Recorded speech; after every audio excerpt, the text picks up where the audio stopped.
Hi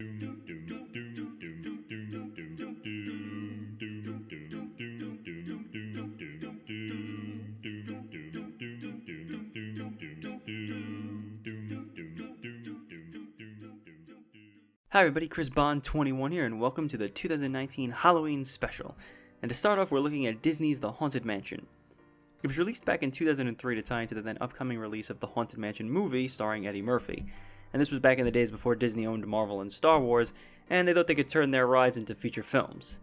Disney had already tried their luck with the Tower of Terror in 1997, and then with the Country Bears in 2002, because if a bunch of animatronic bears at a jamboree doesn't scream Hollywood Gold, I don't know what does. Regardless, the Haunted Mansion film ended up having a less than stellar debut when it was released. It wasn't very scary, granted this is a movie coming from the House of Mouse after all, nor was it very funny, which you hope it might be considering that, Eddie Murphy was in it. It was just kind of a run-of-the-mill generic movie that you'd forget about days after watching, with a wasted cast that aside from Murphy featured Wallace Shawn, and somehow they got Terrence Stamp in this. Like, seriously, how do you waste General Zod? But how does the game hold up? Well, despite a somewhat interesting premise and creative design choices, The Haunted Mansion falls victim to the usual flaws of movie tie-ins, such as easy difficulty, short length, and lack of features. In a somewhat interesting twist, the game goes out of its way not to associate with the film's plot, which is probably for the best in the long run. Instead, the game takes place in 1879 with you playing as Ezekiel Zeke Holloway, who comes to the mansion after seeing a want ad in a newspaper about assuming the role of caretaker. However, this turns out to be a trick of the ghost inside the mansion who needs Zeke's help. The ghost introduces him to Madame Leota, who informs him that a man named Atticus Thorne has enslaved the ghost and trapped 999 souls in a bid to take over the afterlife, and now they need Zeke to help them overthrow him. Madame Leota gives him the Beacon of Souls, or rather an old lantern, to help him recapture the lost souls trapped in the mansion. And that's about it for the plot. After these opening cutscenes, there's little to no development on the plot as you progress. Occasionally you'll come across books that explore Atticus' origin and how he came to take over the mansion, but there's only a few of them. It's a shame, as the other ghosts you see in the opening seem to have interesting personalities, but the plot just refuses to use them in any creative way.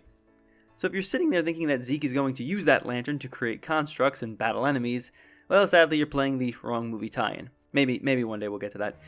Zeke's mission is to enter every room in the mansion and turn on the lights, which will allow him to search the room to find some of the trapped 999 souls. Now, I know that turning on the lights seems like it would be incredibly easy to do, but thankfully it's a bit more complex than just hitting the switch. Every room is essentially a puzzle for you to solve, with the goal being getting to the light switch. The early rooms naturally have you literally just walking over to the switch and flipping it, but the later rooms really do their best to try to test you. You might have to play a game of pool with Zeke as the target, and then you'll have to make your way around a toy box while Zeke balances on a ball, or use spiderwebs to help you cross a room where the wind is too strong. Other rooms don't even have light switches, but rather doused fires that you must relight, and these puzzles can be as simple as just moving a statue that's dousing the fire with water, or complicated like trying to break bottles with flammable liquid in order to make a path to the woodpile. Every room is thankfully a new puzzle with no repetition. Most of the puzzles are engaging and fun to solve, though there are a few that might drive you nuts. For instance, there's a light reflecting puzzle near the end of the game, and yet despite me clearly hitting the final target up in the corner here, the game refused to accept my setup until I meticulously had to tweak each mirror, and then finally the game allowed me to progress. The second room that almost drove me over the edge was this one involving these chest-like pieces. The goal here is to avoid directly facing the chess pieces, otherwise it's back to the start. This puzzle starts out simplistic, but the last section of this made my eyes and my head hurt. The last section has pieces moving around quickly, and some of them are stuck in one position, limiting your moving options. And though my eyes were going to pop out of my head as I tried to focus on the moving pieces while minding the stationary ones, all in addition to moving Zeke around. Once the puzzle is solved and the lights are on, you must then inspect certain objects in the room that are housing the trapped souls. Within each room, the lantern icon in the left-hand corner tells you how many souls are in the room, so there's never a chance that you'll miss one or forget one or leave a room without collecting everything in it. The objects you need to interact with are always sort of pulsing, so it's easy to tell where the souls are, although you will probably have to stop and stare at everything every once in a while. Once you release them out of the object, you use the lantern to suck them up, and then you'll be on your way to the next room. Preventing you from solving these puzzles and grabbing the souls are the various enemies that will appear in each room. The lantern allows Zeke to shoot energy blasts to attack the ghosts, spiders, and skeletons that are lingering around the house. And hey, you even get to fight that dead chick from The Ring. Good to see she's still getting work. You start off with a simple rapid fire shot, and then you get a charged shot, then a bomb shot, sort of like a grenade, and then you get upgrades for all of these three. The upgrades are collected when Zeke finds the gems for the lantern. The singular fire shot now shoots out 3 energy blasts, the charge shot releases 2 more powerful blasts, and the bomb shot turns into this weird pillar of death that basically attacks anything that comes near it. A bit of a downside is that in some of the areas, the lock-on feature doesn't seem to know which enemy to lock on to. This is especially true when multiple enemies pop up, which thankfully is rare but can cause problems when it does crop up. The upgrades for the lantern are tied into your progression and are essentially a reward for the boss fights. Now that seems to go without saying, but it's a tad more simplistic than you're probably thinking.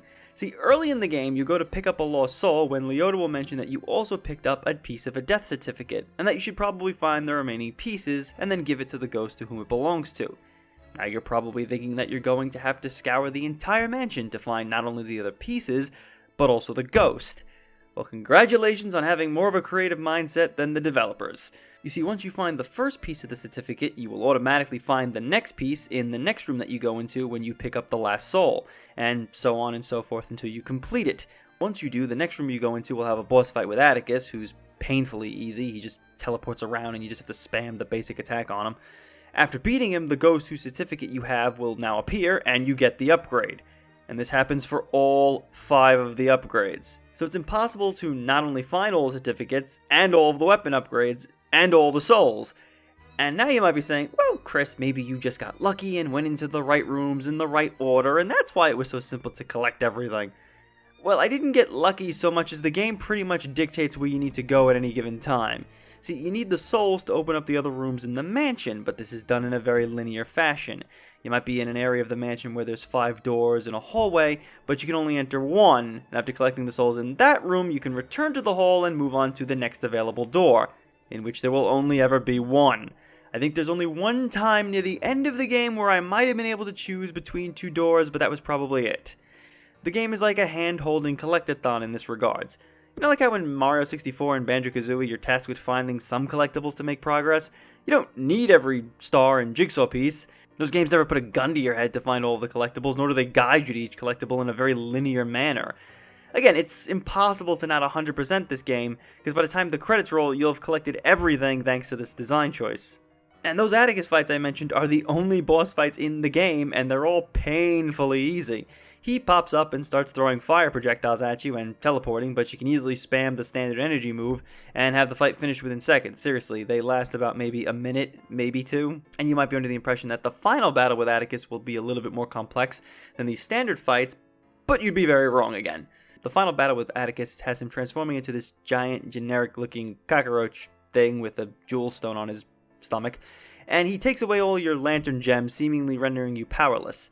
Zeke, however, will shove Leota's crystal ball into the lantern, giving you sort of a new rapid-fire machine gun thing when you hold down the shoot button. So all you gotta do is circle around him and target between his head and the giant red gem on his chest. The second phase of this fight is a bit more of the same, only now Zeke must jump between platforms in a circle over a pool of lava, but the tactics stay the same here. It's just go in a circle and shoot. And the icing on the cake to this simplistic battle design is that the pickups to restore health constantly spawn around the arena, rendering it almost next to impossible to die in this fight and providing little to no difficulty. And that's another flaw that rears its ugly head all too often, the lack of a real challenge. I ran through the game in about 2.5 hours. Yeah, 2.5 hours, and I didn't die once. Zeke can stock up on lives by collecting fortune cards. Every 10 grants you an extra life. So while you'll lose a ton of lives throughout the adventure, there are more than enough fortune cards laying around that you'll always have the opportunity to gain back more lives. The game has 3 difficulties, though the only difference between them is how much health enemies take from you. I guess the challenge could come from the saving feature, in that if you don't manually save, there's no in-game autosaves or checkpoints, so if you forget to save, it's back to the title screen where you'll pick it up at the last time you saved. You might think that a challenge would stem from the 999 souls you need to collect, since that seems like a tall order, but the game simplifies this as well. Every time you collect a gem, the game automatically gives you a free 100 souls. So that's 5 gems to collect, meaning that there's a total of 500 free souls in the game. It just hands out to you. So you're only left with 499, essentially slicing that order in half. There's also no reason to play on after the credits, since there's really nothing to do. As I mentioned before, the game pretty much guides you to 100% completion, so there's nothing else to find and nothing else to do. Sure, the game gives you codes upon completion for a second playthrough, but they're not the best of incentives to inspire another run, despite how short it is. Presentation-wise, it's kind of a mixed bag. The few FMV cutscenes are decent, with the ghost looking alright, if a tad blocky, though Zeke on the other hand looks waxy and unnatural. The in-game graphics are sharper, providing a great aesthetic detail for the different rooms in the mansion. There isn't a ton of music to be found, but what is here works well for creating the right atmosphere. The music is eerie and unsettling when Zeke enters a room where the lights are turned off, or when he's walking around the empty halls. Though when the lights come back on, the music is mellower and makes you feel safer in the light than in the dark. Also, I should mention that in my playthrough I did encounter a glitch of sorts that I doubt would happen again, but it's kind of worth mentioning. It was near the end of the game when Zeke entered a room where the goal was to guide the light switch back to the front door, but it keeps moving away every time you try to go near it. And for some reason, it kind of got stuck going around in a circle over here by the sofa, but yeah, I think this only happened once, and I'm pretty sure it was just by accident. Overall, The Haunted Mansion is one of the better movie-based games that you can find. Sure, it's not overtly difficult, but the design does help in its favor. I was kind of worried that the game would rely on the repeated puzzles to fill up some of the rooms in the mansion. I mean, it would have been easy to just have the rooms that were just enemy gauntlets where you just fight off ghosts and spiders and just pad a few rooms out with that. Like I said, each room is different from one another, so it's always interesting to enter a room and wonder what you're going to have to do. The presentation also helps as you really feel like you're in an old abandoned mansion, and each room you go to does have that interesting aesthetic design. The negative stems from the lack of difficulty and the hand-holding regarding the collectibles. Had the game been a bit more open-ended, allowing you to choose between multiple rooms and not easily handing out all of the death certificates and the gems, it might have scored higher with me. The way it stands, I can't recommend this unless you're a fan of the ride and you never got to experience this back when it came out. And if you can find a cheap copy and are slightly interested, I guess it's kinda worth it.